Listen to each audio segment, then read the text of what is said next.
Hello, everyone, and a huge welcome to this explainer. On behalf of Forge College, I am absolutely thrilled to be your guide today. If you've been following along in our overarching track, from EVM to SVM, transitioning from Ethereum to Solana, you know we're right in the thick of things. Specifically, we're in the Porting Token Standards module tackling our capstone project. In our previous lesson, Project Planning and Token Mapping Strategy, we sketched out our initial ideas. Today we are taking those ideas and turning them into a rigorous engineering blueprint. Our focus is mapping ERC-20 and ERC-3643 concepts to SPL tokens. We're going to figure out exactly how to port your standard tokens and even those heavily regulated ERC-3643 security tokens directly over to Solana. I've even got our schematics drawn out for you today in this crisp, flat patent paper style so we can really see the mechanics. Okay, let's dive into this. Here is the blueprint for our time together today. 1. EVM to Solana token migration. 2. Mapping supply and authorities. 3. Solving allowances and compliance. 4. Drafting your deployment checklist. And finally, 5. Finalizing your token blueprint. Let's get right to it. Section 1. EVM to Solana token migration. So there's a fundamental architectural shift between these two systems.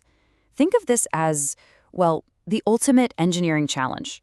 We're retrofitting the reliable combustion engine of an Ethereum smart contract into Solana's hyperfast parallel processing jet turbine. On the EVM side, a single ERC-20 smart contract is basically a master ledger book. It holds all the logic, and it literally stores a list of everyone's balances right inside its own code. But on the SVM side, Solana completely rips that apart for the sake of speed. Instead, you have a mint account that acts purely as the factory tracking the total supply. Meanwhile, the actual user balances, those are stored completely separately in specialized accounts. And that brings us to an absolutely crucial concept, the associated token account, or ATA for short. Because Solana separates logic from state, a user's wallet doesn't actually directly hold a token balance.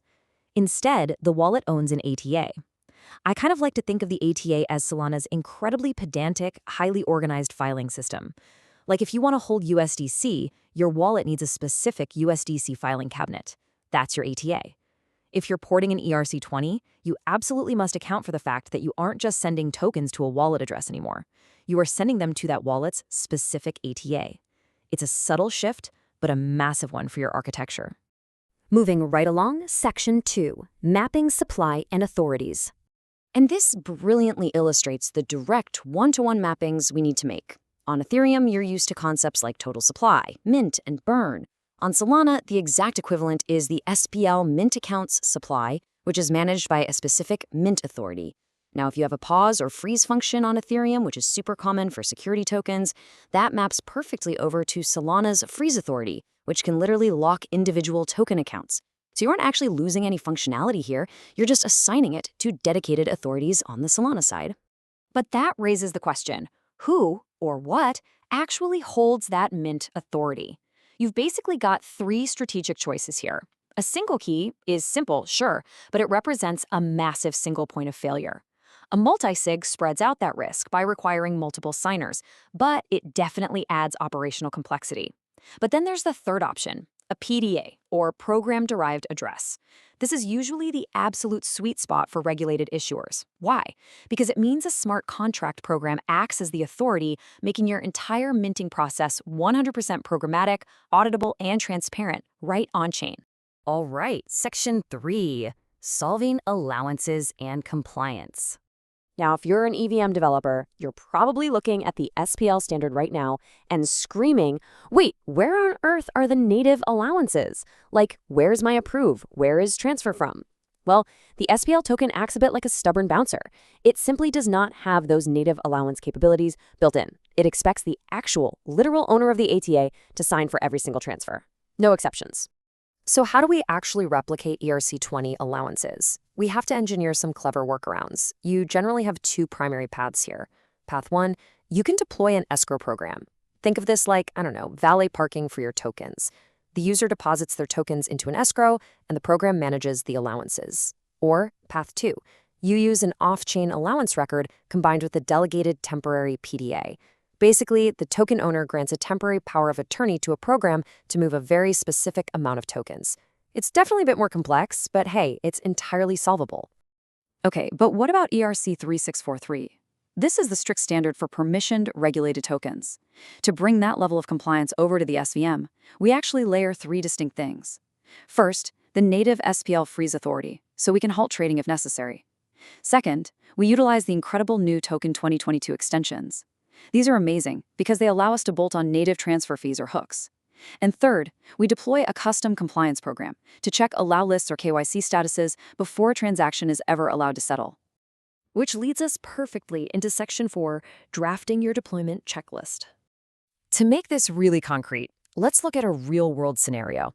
Imagine you've been hired to port a fully regulated, permissioned ERC-3643 stablecoin over to Solana. This coin requires strict KYC checks, an admin who can freeze bad actors, and an unhackable minting process. So, how does our theoretical blueprint actually apply to this in practice?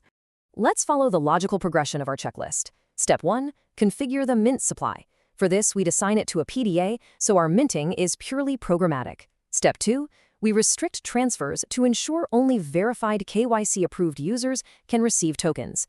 Step 3, we set up the pause and freeze authorities, giving a governance multisig the actual power to lock accounts. And finally, Step 4, we link our off-chain KYC provider directly to our on-chain compliance program. So the crucial point here is how we actually enforce those restrictions in Step 2. Enter the Token 2022 transfer hook. Guys, this is an absolute game changer. It is a native extension that triggers a custom program every single time a token moves. It essentially sets up an invisible regulatory toll booth. Right before the Solana network finalizes any transfer, it asks your custom hook, hey, is this receiver KYC approved? If yes, it goes through. If no, it fails instantly.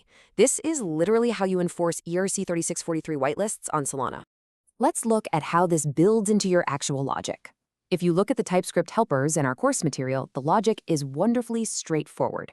Put into plain English, if the ERC token is mintable, your checklist says set a PDA for the mint authority. If the token is pausable, your checklist says add the Token 2022 freeze extension. If the token charges a fee, add the transfer fee extension. You're really just mapping if this, then that, all the way down the line. It's clean, it's logical, and it works perfectly. Final stretch, Section 5, finalizing your token blueprint. For your capstone project, your peer-reviewed checklist absolutely must have these 4 exact components explicitly defined. 1, your specific mint and freeze authorities must be chosen and justified. 2, you must list exactly which Token 2022 extensions are enabled. 3, your enforcement model for compliance, whether that's a custom program or a transfer hook, must be clearly stated. And 4, you must have devnet tests prepared that simulate all of these constraints in action. If you have all of that, your blueprint is rock solid. But remember, we've only covered fungible and permissioned tokens today. So my final question to you is, are you ready to bridge the NFT gap next? In our next module, we'll take this exact same structured approach and apply it to ERC-721s and the Metaplex standard. On behalf of Forge College, I really want to thank you for your focus and enthusiasm today. To dive deeper into this module and access all the mapping helpers we discussed, be sure to visit forge.college. Keep building, keep learning, and I will see you in the next explainer.